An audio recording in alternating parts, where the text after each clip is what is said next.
నమస్తే. ఇన్నాళ్ళు నన్ను సపోర్ట్ చేస్తూ, ఎంకరేజ్ చేస్తూ మీ ప్రేమని నాకు అందిస్తున్న ప్రతి ఒక్కరికి కృతజ్ఞతలు. అలాగే ఈ వీడియో కూడా ఖచ్చితంగా మీకు ఉపయోగపడుతుంది. లైక్, షేర్ అండ్ సబ్స్క్రైబ్ చేసి మీ సపోర్ట్‌ని నాకు అందించండి. అలాగే ఈ వీడియో పట్ల మీకున్న అభిప్రాయాన్ని కామెంట్ సెక్షన్‌లో కామెంట్ చేసి తెలియజేయండి. ఇప్పుడు వీడియోని చూద్దాం. నమస్తే. Welcome to our channel. నేను పద్మిని. ప్రస్తుతంతో పాటు ప్రముఖ ఆధ్యాత్మికవేత్త, ఆస్ట్రో న్యూమరాలజిస్ట్, వేదిక్ వాస్తు స్పెషలిస్ట్ శ్రీ విద్య మరియు హనుమత్ ఉపాసకులు బ్రహ్మశ్రీ డాక్టర్ శివయోగి సిస్లా జయశంకర్ గారు మనతో పాటు ఉన్నారు. మాట్లాడదాం. నమస్కారం అండి. మా ఆయుష్మతి భవ. బాగున్నారండి? బాగున్నామ్మా. సార్, ఈ ఇయర్ మొత్తం కూడా రాశి వైజ్ చెప్తున్నారు మీరు. ఏ ఏ రాశి వాళ్ళు ఎలాంటి పరిహారాలు చేసుకుంటూ ఈ క్రోధినామ సంవత్సరాన్ని డెఫినెట్ గా చాలా జాగ్రత్తగా డీల్ చేయాల్సినటువంటి సంవత్సరం కాబట్టి మీరు ఆల్రెడీ సింహరాశి వరకు చెప్పుకున్నాము. కన్యా రాశి వాళ్ళు ఎలా ఈ సంవత్సరం మొత్తం అసలు ఏం చేసుకోవాలి సార్? తప్పకుండా చెప్పుకుందాం అమ్మా. కన్యా రాశి వాళ్ళకి ఈ సంవత్సరం చాలా అద్భుతంగా ఉంది. Good time. గుడ్ టైం, వాళ్ళకి చాలా గుడ్ టైం. కన్యా రాశి అంటే ఉత్తరా నక్షత్రం 3 పాదాలు, హస్త 4 పాదాలు, చిత్త 2 పాదాలు, అవును, మొత్తం కలిపితే కన్యా రాశి. ఇంగ్లీష్ అక్షరాల్లోకి వచ్చి చూస్తే TPSND అనే అక్షరాలతో పేరున్న వాళ్ళు, ఒకవేళ మా జాతకం తెలియదు అనుకుంటే మా రాశి ఏదంటే కన్యా రాశి కింద తీసుకోవచ్చు. ఈ రాశి వాళ్ళందరికీ కూడా చాలా అద్భుతంగా ఉంది. ఒకళ్ళకి కాదు, మీరు విద్యార్థుల నుంచి తీసుకోండి. విద్యార్థులు, ఉద్యోగస్తులు, వ్యాపారస్తులు, రాజకీయ నాయకులు, ప్రొఫెషనల్స్, ఆఖరికి ఇంట్లో ఉండి ఇల్లుని సరిదిద్దుకునే హోమ్ మేకర్గా పేరు తెచ్చుకున్న గృహిణులకు కూడా అద్భుతంగా ఉంటుంది. అంటే ఎప్పుడు కొనంత బంగారం కానీ, లేకపోతే వాళ్ళకి కావాల్సినవి ఈ సంవత్సరం, వాళ్ళ కోరికలు ఏవైతే ఉన్నాయో అవి ఈ సంవత్సరం నెరవేరే అవకాశం ఉంటుంది. 100కి 100 పాళ్ళు అద్భుతంగా బ్రహ్మాండంగా మహారాణిలాగా ఇంతకు ముందు దాకా వాళ్ళ మనసుల్లో ఏమేమి ఉన్నాయో అవన్నీ ఈ సంవత్సరం నెరవేరే అవకాశం ఉంటుంది. బంగారం కొనుక్కోవడం కానివ్వండి, జ్యువెలరీ కొనుక్కోవడం కానివ్వండి, లేకపోతే స్థలాలు, పొలాలు, ఇళ్ళు, వాళ్ళు దేనికోసం ప్లాన్ చేస్తున్నారో అవన్నీ నెరవేరే అవకాశం ఉంటుంది. చక్కగా బ్రహ్మాండంగా ఉంటుంది.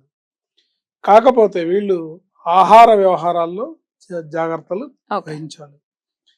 ఇష్టం వచ్చినట్టుగా పార్టీల్లో పాల్గొని, లేదా ఆ పార్టీల్లో కొన్ని దుర్వ్యసనాలకు అలవాటు పడు, ఇలాంటి కొంచెం జాగ్రత్త తీసుకొని కేర్ఫుల్గా ఉంటే రావాల్సిన అదృష్టం అంతా కూడా వస్తుంది.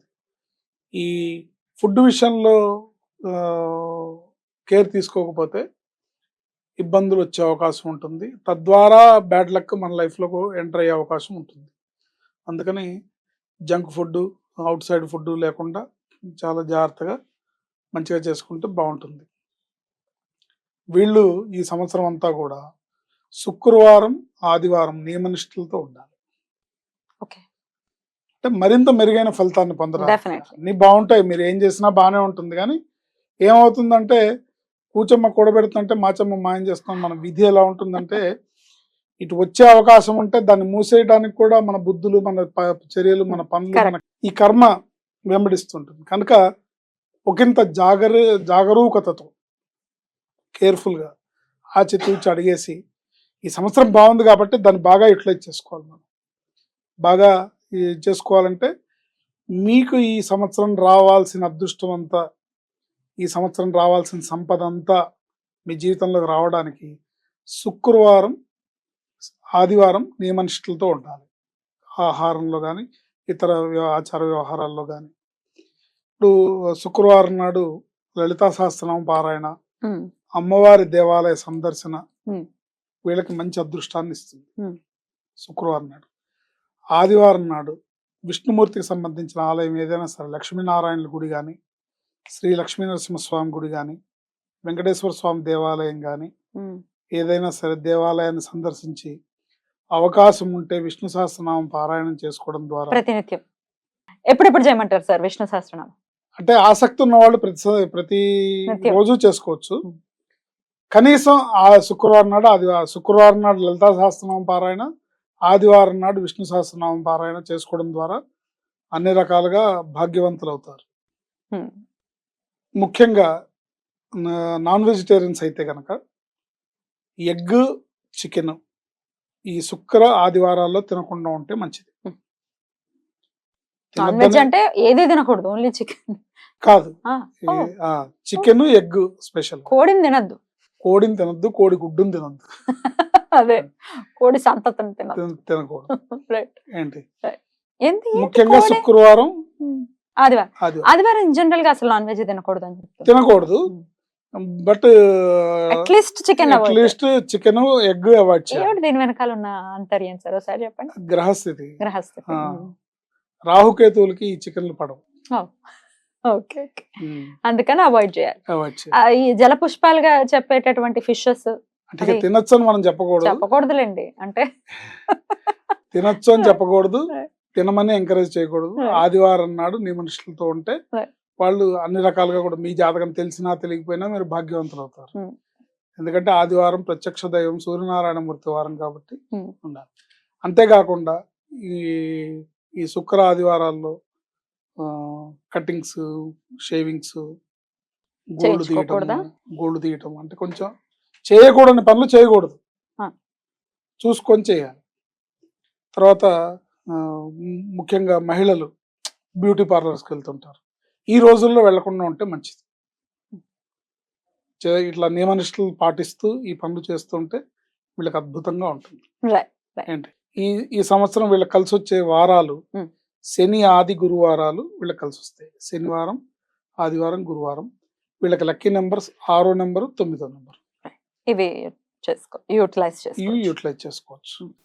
అయితే శుక్రవారం ఏమో లలితాదేవిని ఆరాధించమన్నారు, ఆదివారం ఏమో విష్ణు సహస్రనామం ప్రత్యేకించమన్నారు కదా, దీంట్లో ఉన్నటువంటి ఆంతర్యం ఏంటి? లలితా అమ్మవారనే కాదు, దుర్గా అమ్మవారిని కూడా ఆరాధించవచ్చు. అమ్మవారిని, శక్తి స్వరూపాన్ని మనం శుక్రవారం నాడు ఆరాధించాలి.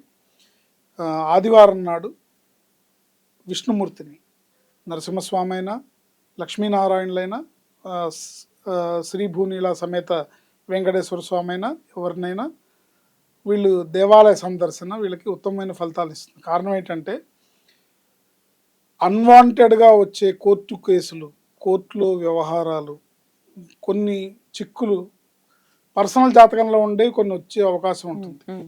అలాంటివి ఏమన్నా కూడా ఉంటే నివారించుకొని వీళ్ళు బ్రహ్మాండంగా ఈ సంవత్సరం వచ్చే ఆ అదృష్ట ఫలాల్ని పూర్తిగా అందిపుచ్చుకునే అవకాశం ఉంటుంది. అంటే ఇన్ జనరల్ గా మరి 6 పడని వాళ్ళు అయితే సార్ పడుతుంది. ఏ నంబరు కూడా పడని వాళ్ళు అనేది ఉండదండి. అంటే వాళ్ళ ఏది కూడా పడదు అనేది ఉండదు. నవగ్రహాల్లో మనకి ఏది పడుతుంది పడదు అనేది ఏమి ఉండదు. సో ఈ సంవత్సరం ప్రకారం ఈ వీళ్ళకి 6వ నంబరు, 9వ నంబరు కలిసి వస్తాయి. ఓవరాల్ గా అయితే ఒక బ్యూటిఫుల్ ఇయర్ గా కన్సిడర్ చేస్తారు. మంచి భవిష్యత్తు వాళ్ళకి జీవితంలో ఇది ఒక మంచి సంవత్సరంగా వాళ్ళు చెప్పుకోవచ్చు. క్రోధినామ సంవత్సరం వాళ్ళకి గుర్తుండిపోతుంది. రైట్ సార్, చాలా బ్యూటిఫుల్ గా ఎక్స్ప్లెయిన్ చేశారు. డెఫినెట్ గా మీరు చెప్పిన విధానంలోనే ఈ క్రోధినామ సంవత్సరం అనేది కన్యా రాశి వారికి చాలా చాలా బాగుండాలని మనస్ఫూర్తిగా కోరుకుంటూ ఇక నెక్స్ట్ ఎపిసోడ్ లో తులా రాశి గురించి మాట్లాడుకుందాం sir. Thank you so very much sir. నమస్తే.